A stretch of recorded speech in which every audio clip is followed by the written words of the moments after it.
Hey guys, how's it going? It's 8-Bit Eric. Welcome back to the channel. We got another gaming news roundup. Let's get right to it. No ifs, ands, or buts. Right to the news. So, Call of Duty Warzone devs stage a walkout over layoffs. So, earlier this last week, we have had some news where Activision Blizzard basically laid off a whole bunch of people involved with Warzone, and it kind of just added to fuel to the fire. You know, you have all the situation going on with the harassment and other things like that. So at this point, Activision Blizzard is becoming a pretty disliked company on the internet, to say the least. But this situation is interesting because it's involving a walkout with employees that are giving an ultimatum basically to Activision. So quality assurance testers and other developers at Raven Software, the Activision studio that's basically in charge of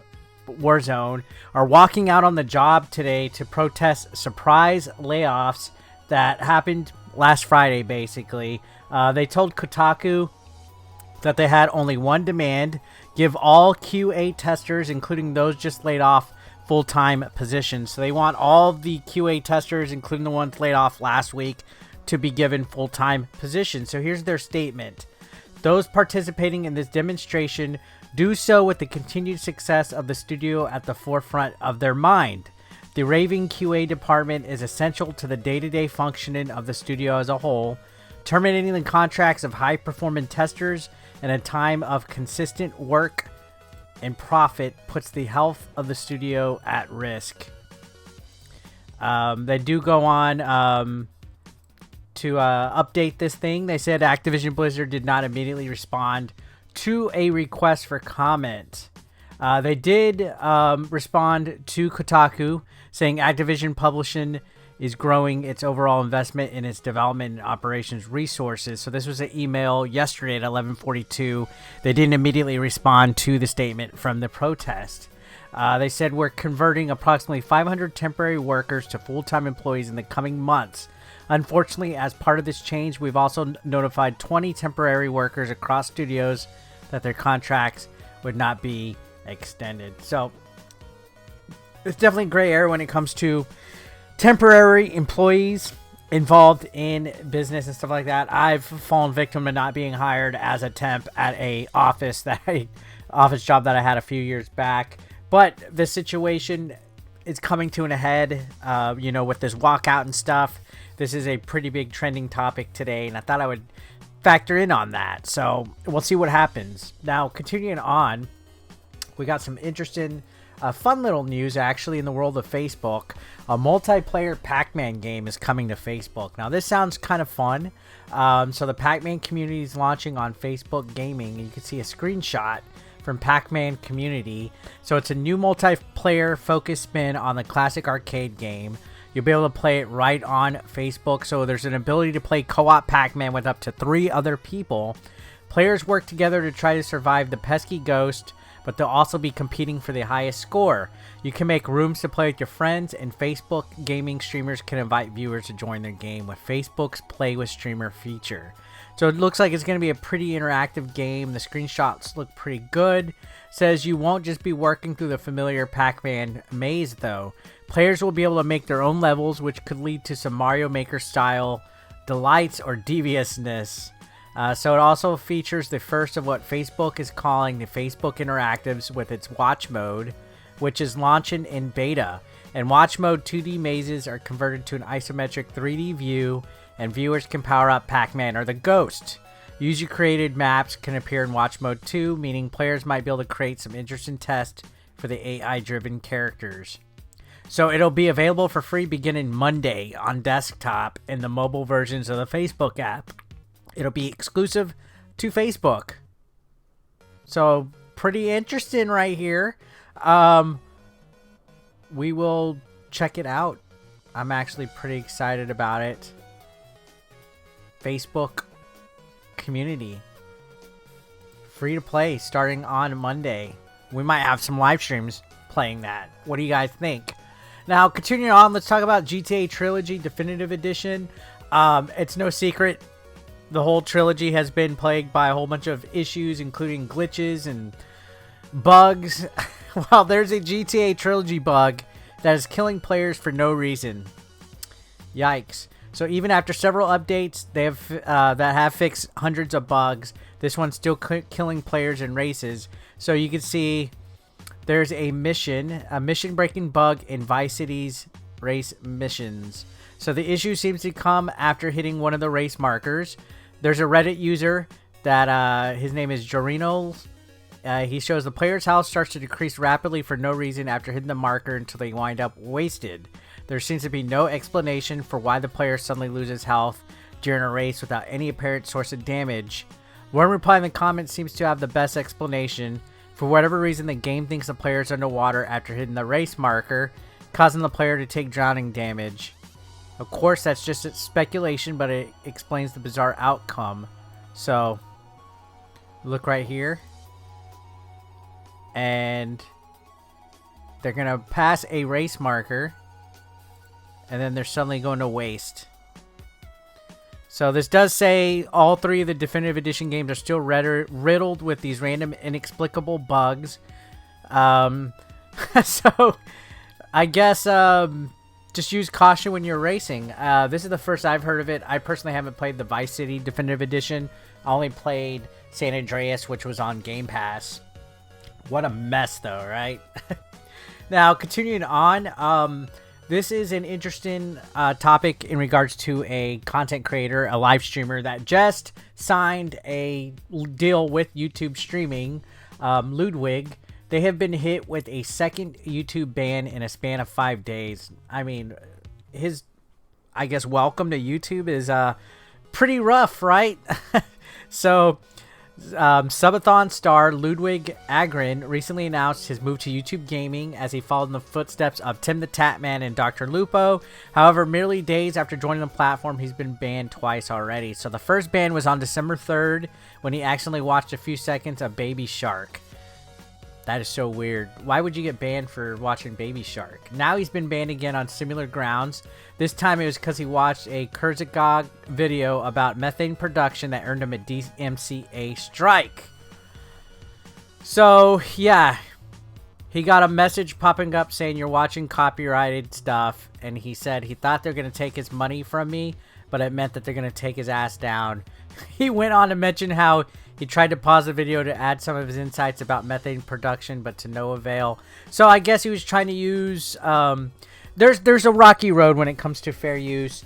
DMCA takedowns and all that, a lot of them are automated because it's assets that are licensed or that the asset owners put a certain policy where a certain amount of video or audio that's used no longer falls into fair use and they could claim it or block it. That's just the reality of it. A lot of people seem to think they know what fair use is, but trust me, it's a fucking huge gray area that's a pain in the ass.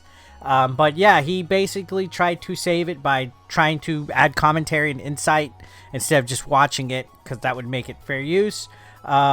This does go on to say that his stream featuring copyrighted content is stopped and he'd be allowed to go live again after the warning. This happens to Jay all the time when he's playing music. Basically, the DMCA shut that current stream down. He was able to go back to it. But if he keeps getting these bans, he's probably going to... I don't know. It's kind of weird. A huge streamer signing an exclusive deal with YouTube to stream, and he's coming with all these situations. You know what I mean? Like he should know better. In fact, this is saying that he's going to be having an interview with Susan Wojcicki, who's the CEO of YouTube, pretty soon. So maybe he's going to ask her about policies with copyright and try to sway them to think, you know, maybe they should change things and stuff. So we'll see what happens. Just found that interesting. Now, let's talk about Fortnite. I know a lot of you guys don't give a shit about Fortnite. Fortnite Chapter 3 is out.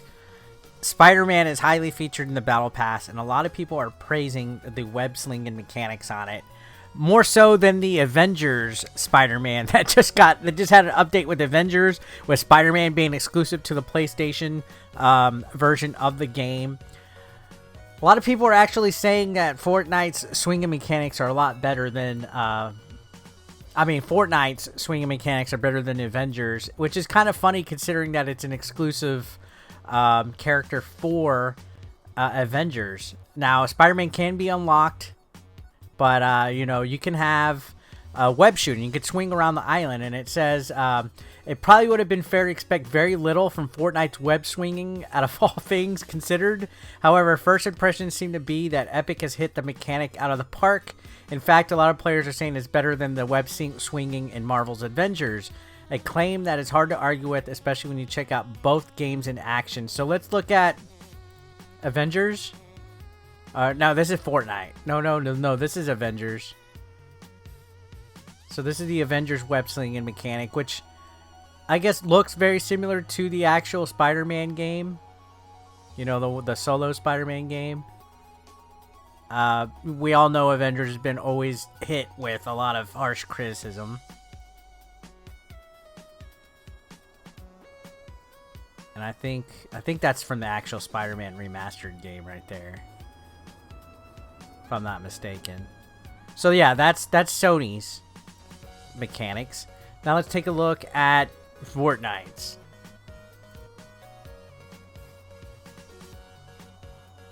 Look at that. Able to spin, turn. So it can attach to buildings, landmarks, and yeah. Seems like it's pretty smooth.